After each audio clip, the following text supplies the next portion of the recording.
representando aí duas entidades, né? O CIS Contratos, que é a minha Lotec, que tem como objetivo automatizar a gestão de contratos públicos e impedir que, por questões burocráticas, bens e serviços deixem de ser prestados à administração pública. Então, é focado para desenvolver tecnologia para tornar a administração pública mais eficiente. E também representando aqui o núcleo da advocacia, que tem esse viés empreendedor, né? A gente busca trazer inovações para o mercado, uma relação mais próxima com o empresariado, entender melhor as demandas e criar soluções aí para esse mercado. Então, uma honra estar aqui, Fernando, obrigado pelo convite. Uma honra estar do lado aqui do mestre também, Joel, prazer enorme. E lembrando que o Joel Menezes Nibur, né, também tem uma íntima relação com a CIF, né, porque a Menezes Nibur, que é o escritório do qual o Joel é o sócio fundador, é a parceira da CIF, é a prestadora de serviço da CIF, é a nossa parceira há algum tempo aí, trazendo todo o seu conhecimento, todo o seu conteúdo. Queria agradecer aí pela parceria, Joel, é muito bom ter vocês conosco. Vamos lá, nosso objetivo aqui é falar um pouquinho sobre o marco legal das startups, né, e como esse marco legal pode influenciar o ecossistema de inovação no Brasil. Eu sei que vocês dois são especialistas no assunto, não é muito a minha praia, né? Então é legal porque eu me sinto na posição de ficar perguntando e tentar entender um pouquinho mais. E queria entender de saída, o que é startup, no fundo? Existe um conceito jurídico de startup? Está na lei? O que você tem que ter para ser caracterizado como uma startup, Joel? Bom, o mercado tem um conceito bastante fluido, né? Startup é uma empresa nascente, uma empresa que inicia, que não está consolidada. Tem a Lei Complementar 182 de 2021, que é o Marco Legal das Startups, que tenta disciplinar esse funcionamento das startups, e ela traz algumas balizas para qualificar uma empresa como startup. Ela tem um limite de faturamento que é até 16 milhões de reais, né? É uma empresa até 10 anos, né? Ou seja, uma empresa nascente, se considera mais 10 anos, então não é, e uma empresa dedicada à inovação. Então esses são os três elementos para caracterizar, pelo menos legalmente, nos termos dessa lei complementar, uma startup. No mercado o conceito é bem mais fluido, bem mais aberto, né? Mas nos termos da lei isso é uma startup. E essa dedicação à inovação é bem ampla, então? É bem ampla, Não é um conceito também muito rigoroso. Que deve ter a ver com o que o empresário declara na atividade social dele para poder... Sim, exatamente. Sim. Tá, e aí sobre esse marco legal, né? Imagino que existe startup há muito tempo no Brasil. Esse marco legal é uma lei agora de 2021, né? Uma lei complementar. Ela veio regular principalmente o quê? Qual é a lógica dela? O que ela pretende trazer de tópicos principais? Eu acredito que o principal foco é fomentar a inovação, né, no Brasil, né? Não só no âmbito privado, né? Trazendo iniciativas nesse sentido, como também no âmbito público, né? Permitindo que o Estado contrate soluções inovadoras de uma forma facilitada. Então, cria balizas, cria regramento, permitindo, digamos assim, uma flexibilização da lei de licitações e até de outros regramentos aplicáveis para que sejam contratadas soluções inovadoras. As empresas, então, só para que todo mundo possa entender, ao ser uma startup, ao se enquadrar nesses requisitos, a empresa tem alguns benefícios, é isso? Tem. Assim, além... Complementando, o Marcelo falou, dá para separar três eixos. O primeiro eixo da lei, ela trata mais da governança, de questões societárias, muito preocupada em dar segurança para os investidores, né? E também para que as startups não sejam prejudicadas eventualmente porque recebem um investimento, terem que sair do Simples ou coisa assim. Então ela dá segurança jurídica para os investidores aportarem, fazer os investimentos nas startups e estabelece uma série de modalidades, uma série de instrumentos para que isso possa ser feito.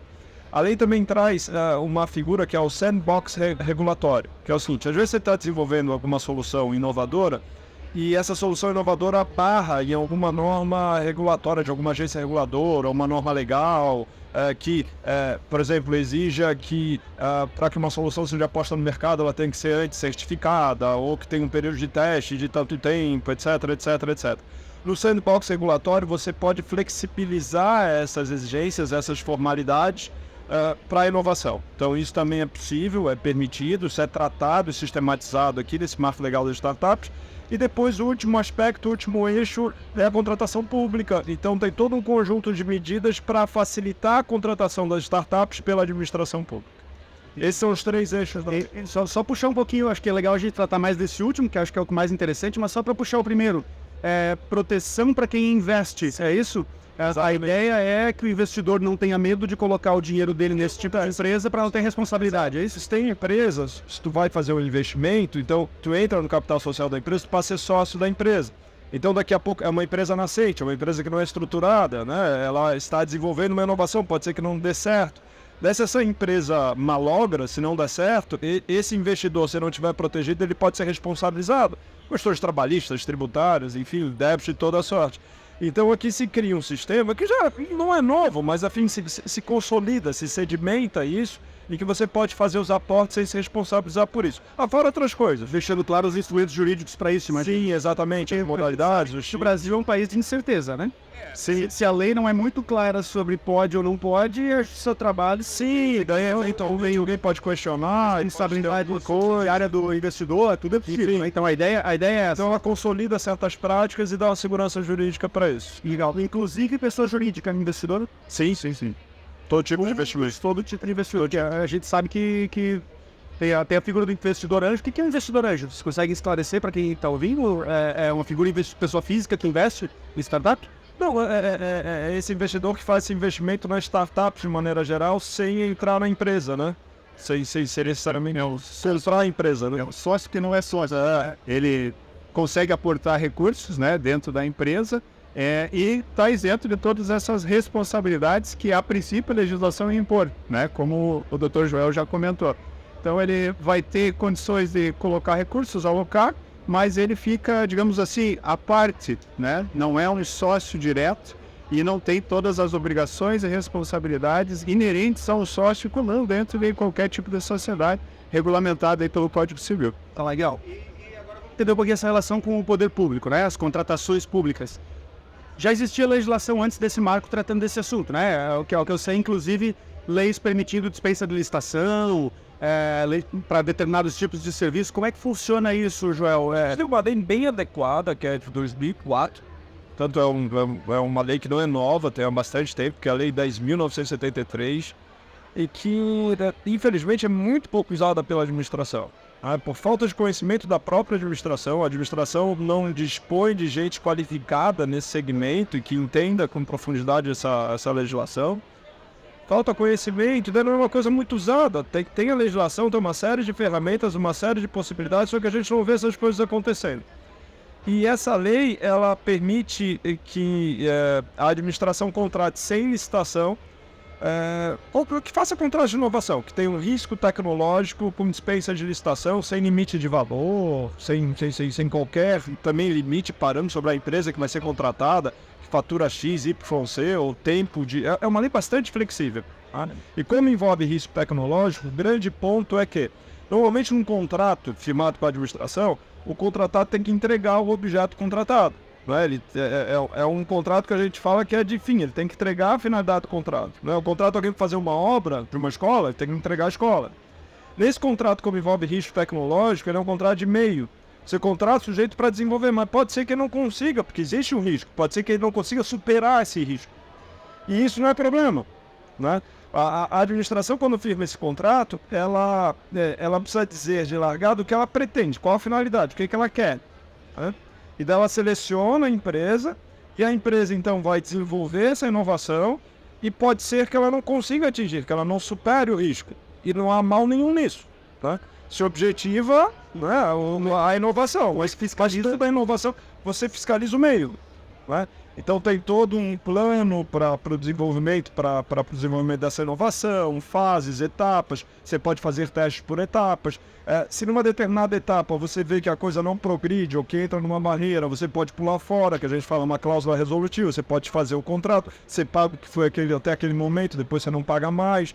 Então tem uma série de formas de modelar isso. E essa lei já trata desse assunto. O marco legal das startups dá a mesma maleabilidade, a mesma flexibilidade para a contratação das startups.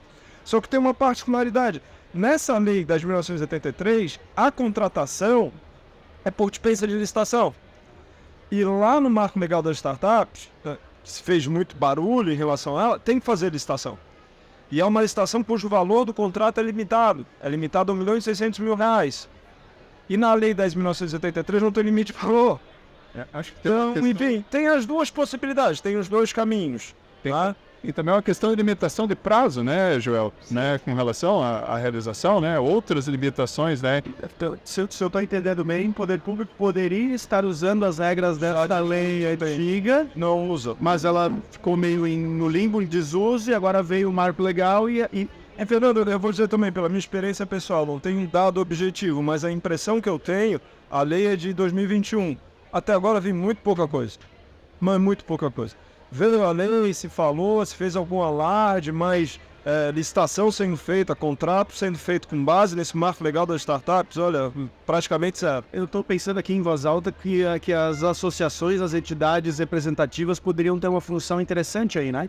Pensando em voz alta aqui, a CAT especialmente, que tem a ver com tecnologia, mas a própria ACIF aqui, pensando em voz alta, poderia capitanear aí uma Porque a administração forçação, né? A administração está sendo provocada. Muitas vezes eu sou consultado por pessoas que ocupam posições de protagonismo em órgãos da administração pública que cuidam de tecnologia da informação, e eu falo dessas coisas, as pessoas não sabem, pura e simplesmente não sabem que isso existe, que tem essa possibilidade de dispensa de licitação, ou tem uma ideia assim, porque ouviu falar do marco legal das startups, então acha que falar de startup é legal, é moderninho, então até quer fazer alguma coisa e tal. Mas o fato é que não faz, não sabe fazer, há muito pouca iniciativa. E as entidades e as próprias startups poderiam provocar isso. Né? Existe, inclusive agora nós temos uma nova lei de licitações geral para toda a administração pública, em que se enfatiza, se dá um foco, uma amplitude maior, uma valorização maior para o diálogo da administração com o mercado. Sim, o diálogo competitivo. E especialmente quando a gente, não só o diálogo competitivo, que é uma modalidade específica, mas o diálogo mesmo, antes da própria licitação, né? De se aproximar do mercado, de conversar com o mercado. Isso é fundamental no ambiente de inovação para saber o que está acontecendo no mercado. Né? Quais são as possibilidades, porque a administração não sabe nem o que ela dispõe, o que ela pode fazer. Fernando, vê o seguinte, no ano passado, só o governo federal, ele contratou mais de 250 milhões de reais de tecnologia da informação, só o governo federal. Esse ano vai alguma coisa em torno de 300 milhões de reais. Eu não sei nem o número da administração pública nacional inteira. Eu suponho que vai alguma coisa muito maior do que isso. Eu também concordo, né? Você viu, a administração pública é o maior comprador do Brasil, né? Então, às vezes, muitas empresas ficam preocupadas em como é que eu posso vender mais. Às vezes a pergunta é para quem que eu posso vender mais. A gente tem um mercado gigante, que é a administração pública, que é desconsiderado pelo grande número de empresas privadas, principalmente as startups, que não sabem como é que esse ambiente funciona. E do outro lado a gente tem o que o Joel comentou, a administração pública, mesmo tendo todo o aparato legal para operacionalizar essas contratações, não faz por questão de desconhecimento, por questão de habilidade, falta de habilidade técnica. Na burocracia, na estrutura de projetos, pode fazer. Eu vejo muita vontade de inovar no discurso. Assim, a vontade existe, sim, mas não se toma uma decisão política, não há uma mobilização efetiva para isso, se estruturar processo com liderança. O sujeito tem que sair um pouquinho da zona de conforto para fazer isso. E o meu ponto é o seguinte, afora esse mercado que é gigante, é um mercado que pode ser muito potencializado.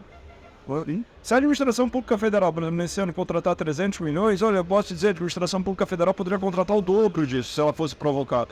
Se ela soubesse o que as empresas de tecnologia da informação podem oferecer a ela e como isso poderia aumentar a eficiência da administração na prestação de serviços públicos para toda a população. Inclusive, eu acho que é muito importante que as entidades e as empresas se mobilizem para estabelecer esse diálogo com a administração pública, para conversar com a administração, para dizerem para a administração, olha, tem esse caminho, vamos fazer isso, vamos fazer um concurso aqui, vamos abrir, vamos fazer isso com base na lei, no marco legal das startups, vamos fazer isso com base na lei 10.973, mas vamos movimentar, vamos. E às vezes um recurso que para a administração é nada, Fernando Marcel, para a administração R$1 milhão. É um pequeno dentro dela, né? Mas para uma empresa startup receber um investimento desse, com programa de investimento, olha, pode ser totalmente revolucionário. Então, assim, o Estado pode ser um grande braço para a inovação. E se eu entendi, ele tem a demanda, só que ele está perdido. E parece que o outro lado do mercado também está meio perdido, porque não entende essa demanda da administração, então as pessoas não conversam, não dialogam e fica tudo paralisado. A gente tem que mexer nisso, a gente tem que vencer esse estado de coisa. Fernando, eu vejo no dia a dia essa dificuldade, né? Como eu te falei, né? A gente abriu o programa aqui falando um pouquinho ali da minha Lawtech, né? Esses contratos. Quando a gente tem interesse em que contrate a nossa ferramenta e você traz uma inovação jurídica, olha, você pode contratar assim, você pode usar o Marco Civil das startups, você pode usar um diálogo competitivo, enfim, N situações, né, com a nova lei de licitações, não, eu tenho certo receio, ou eu não sei como é que funciona, vamos fazer no método tradicional. Você perde toda a questão da inovação, o benefício, né, de você ter uma ferramenta tecnológica, mas é um pouco insegurança, um pouco desconhecimento, um pouco também é uma atividade um pouco mais agressiva de órgãos de fiscalização, Tribunal de Contas. Acredito que aqui no estado de Santa Catarina um pouco mais aberto, mas do estado onde eu venho, no Paraná, controle mais efetivo do Tribunal de Contas, que não permite que você crie nada muito diferente do que já está em operação com a Lei 866 de 93, aí agora, né, começando essa transição para a nova Lei de Licitações, que eu também vejo poucos ainda editais acontecendo, né? Enquanto dá para segurar e fazer no método antigo, pela Lei 866, eles vão realizando nesse sentido. Eu vou fazer uma coisa que eu acho que é fundamental. Insegurança jurídica. Esse é o problema. Mas, Fernando, vai lá. Não, que se eu entendi bem, a administração pública pode apresentar só o problema, não precisa nem dizer o que ela quer, é isso? Ou seja, as startups podem, com base num problema apresentado pela administração, dizer, eu vou desenvolver a solução que ainda nem existe. Não existe. Eu já não preciso dar lógico isso. Exato. Isso é sensacional. O legal das startups é para isso. Não é para um software que já está desenvolvido. Perfeito. E como é que vocês acham que o empresário, pensa nestes aí centenas de expositores que estão aqui nessa feira, com os seus negócios. Coisa, Fernando, um parênteses. A administração daí, por mesmo problema, ela pode contratar diversas startups. Se ela tem um problema, ela pode contratar 2, 3, manter o contrato ao mesmo tempo e depois, ao final, ela escolhe uma para ela adotar a administração. Perfeito. Para realmente efetivar a contratação, uma vez que ela foi desenvolvida, né, nesse regime especial. Já o contrato e depois o que vai fornecer, o que vai ser usado mesmo pela administração, ela vai escolher a melhor das 3. Inclusive, outra vantagem que pode ter aqui para os empresários, dentro desse regime especial que traz aí o Marco Civil das startups, pode ter, inclusive, o adiantamento de pagamentos, né? Para que você desenvolva a tua ideia. Eu tinha votado isso aqui porque eu achei muito curioso. Isso é uma exceção, porque... Ou seja, é uma exceção total à regra dos contratos públicos. Você pode pagar antes mesmo de receber e não tem a necessidade de ter a garantia de que o resultado vai acontecer. Sim, pode flexibilizar a garantia. Se flexibiliza também no marco legal das startups as exigências de habilitação, né? Porque muitas vezes as startups não têm todas as certidões, etc. É incrível isso. Agora, vamos entrar um pouquinho nessa história. Esses expositores que estão ao nosso redor, que têm ideias às vezes incríveis e não têm mercado ainda na mão, de que maneira vocês acham que eles podem, o que eles poderiam fazer para convencer, para chegar no agente público, para chegar no gestor público, no estado, no município, no federal, para apresentar o negócio, para poder fazer com que o negócio que interessa a eles seja objeto de uma licitação ou de uma dispensa de licitação? Como é que vocês acham que isso pode acontecer?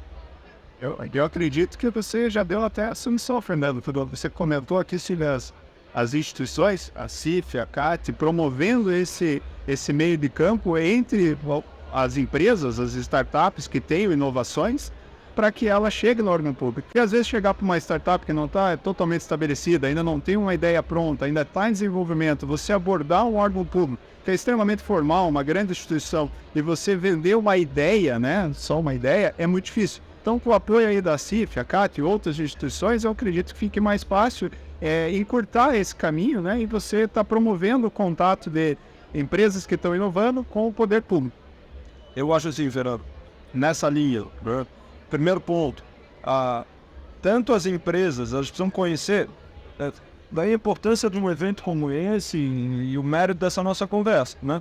Primeiro, esses stakeholders têm que saber que existe isso, né? Eles têm uma ideia, existe o marco legal da startup, mas que diabos é isso? É aquela marco legal da startup, é uma coisa bonita, moderna, mas fica nisso. Cara, a primeira coisa, as pessoas têm que saber que tem essas possibilidades, que tem essas ferramentas. Então, a gente precisa comunicar isso, tanto um lado quanto o outro.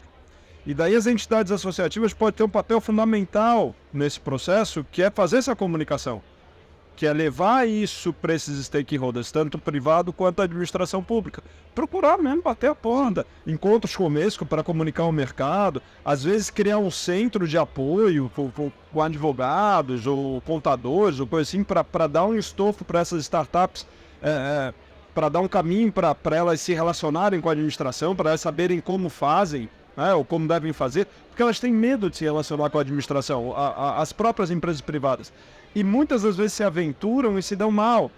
Acabam cometendo falhas na execução do contrato, não se organizam direito, depois são responsabilizadas ou sofrem eventualmente com o inadimplemento da administração. Então elas precisam ser bem informadas, bem orientadas. As entidades poderiam ajudá-las nisso.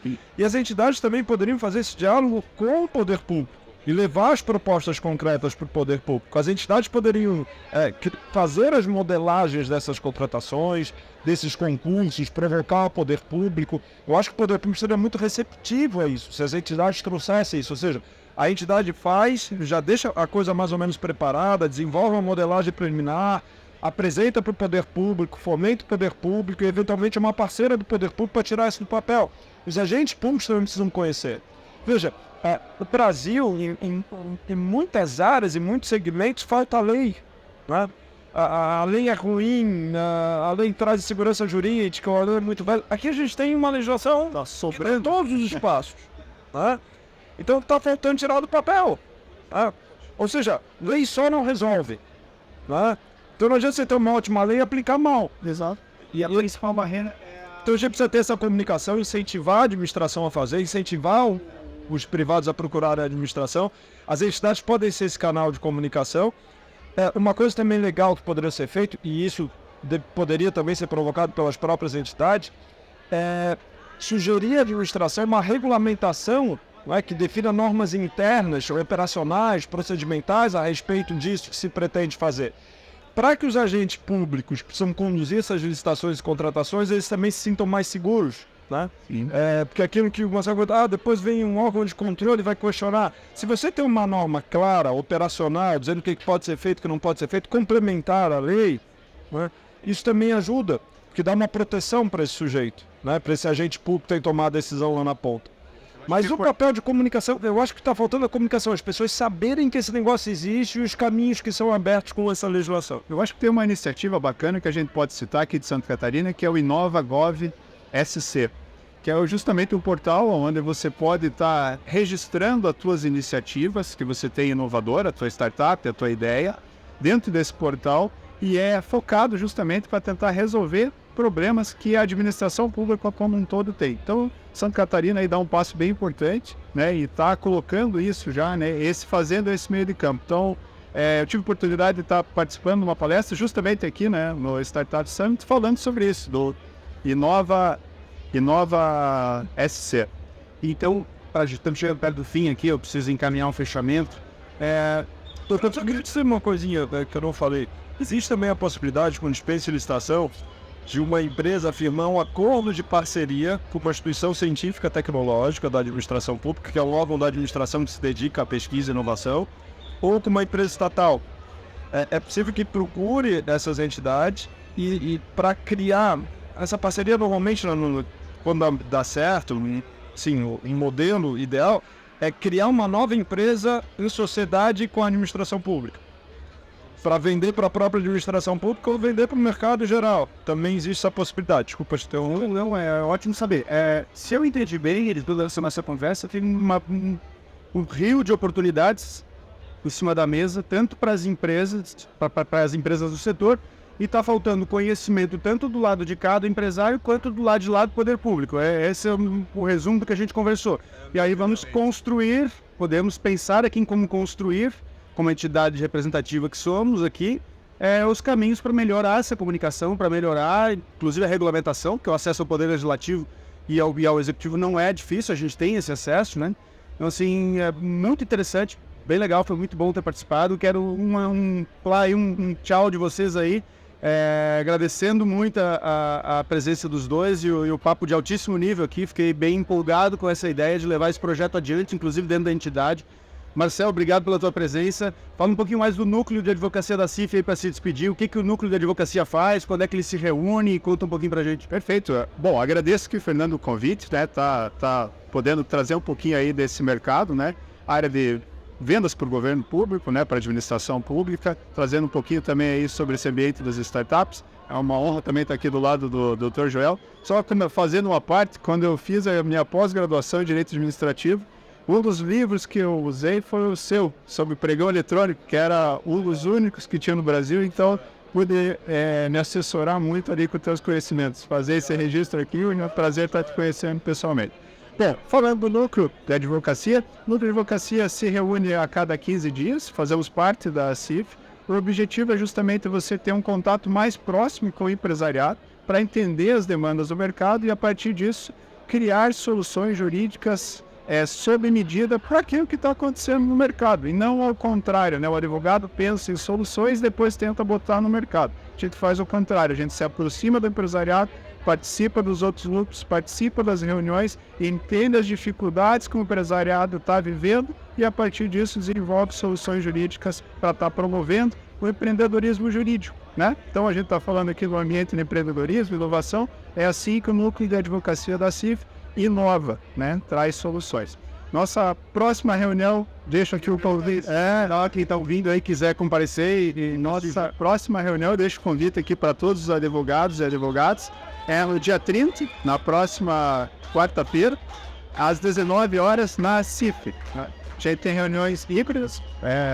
Deixo o convite aqui também para o Dr. Joel, se quiser comparecer, vai ser um prazer. E você pode estar participando e depois vindo e manifestando interesse, realmente está se filiando à CIF, está participando desse ambiente inovador que a gente está promovendo lá. Muito obrigado mais uma vez, aí Fernando, um prazer estar aqui. Opa, estamos uma fé, deve ser associado. Estamos olhando metas batidas, provavelmente, hein? A CIF está inovando muito nessa startup aqui. Joel, obrigado pela presença, pelas lições. A Menezes Nibor é uma referência aí na advocacia em Santa Catarina, conhecida, como disse, parceira da CIF. Obrigado. Contamos com vocês, inclusive, para desenvolver esses projetos, esses trabalhos aí de melhorar a comunicação desse setor que tanto nos interessa. Obrigado. Eu queria parabenizar todo mundo da organização desse evento, a participação da CIF, todo o trabalho que vocês fazem, né? Esse trabalho dedicado à coletividade, ao desenvolvimento econômico da nossa comunidade, da nossa região. Então, parabéns mesmo, né? É uma doação em prol da coletividade, então é muito legal tudo que vocês fazem. Conta com a gente, e eu acho assim que esse ambiente vibrante que a gente vê aqui, que é muito legal, isso aqui tá muito já, sexta-feira, não é quase 6 horas da tarde, esse negócio pegando fogo, a turma vibra, é um ambiente vibrante. A gente tem que trazer essa vibração, a gente tem que levar isso para a administração e fazer acontecer isso, tá? Esse mercado é enorme, muito mal explorado e, enfim, a gente tem muito o que fazer, né? A gente tem muito o que fazer para isso e se a gente conseguir fazer, isso vai impactar, isso vai ser transformador para a administração pública, para a eficiência dos serviços públicos e vai ser transformador, no final das contas, para as pessoas que necessitam desses serviços públicos. Saúde, educação, segurança, saneamento básico, o setor de tecnologia tem muito a oferecer e é transformador. Então, esse esforço é muito legal e tomara que a gente consiga fazer. Legal. Obrigado. Gente, esse foi o Pode Associar, o novo podcast da CIF. Obrigado aos meus brilhantes convidados aqui. Vamos aproveitar o finalzinho do Startup Summit aqui para quem está aqui. Boa tarde, boa noite, bom dia para quem está nos ouvindo em todos os horários, todas as plataformas aí. Foi um prazer. Um abraço.